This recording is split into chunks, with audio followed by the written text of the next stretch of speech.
জাতি যদি শিক্ষায় শিক্ষিত হয়ে উচ্চতর জায়গায় যেতে পারে, তারা দেশের জন্য গর্ব। তারা যাই কিছু করুক না কেন দেশের জন্য করবে।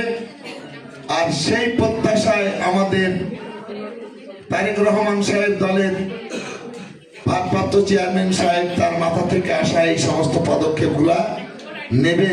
এটাই এই কাগজের মাধ্যমে 31 দফা চালু করেছে, যেটা করব না এটা বলার কিন্তু পরিবেশ আর নেই। সারা বিশ্ব দেখছে এটা, যে ক্ষমতায় আসার পরে তুমি কি বলেছিলে আর এখন কি করছো, ধরবে। অতএব এটা করবে, এইটুকু তোমাদের মনে বিশ্বাস রাখবা। আমি তোমাদের পিতা হিসাবে, চাচা হিসাবে তোমাদেরকে ওয়াদা করছি, রাষ্ট্র ক্ষমতায় যেতে পারলে আমি তোমাদের জন্য সংসদে দাঁড়িয়ে সমস্ত তোমাদের পক্ষে সব কথাগুলা আমি আমার দলের কাছে উপস্থাপন করব।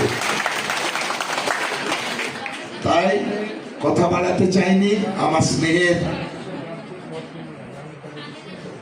ছাত্রছাত্রীরা ভরসা রেখো আমার কথার উপরে।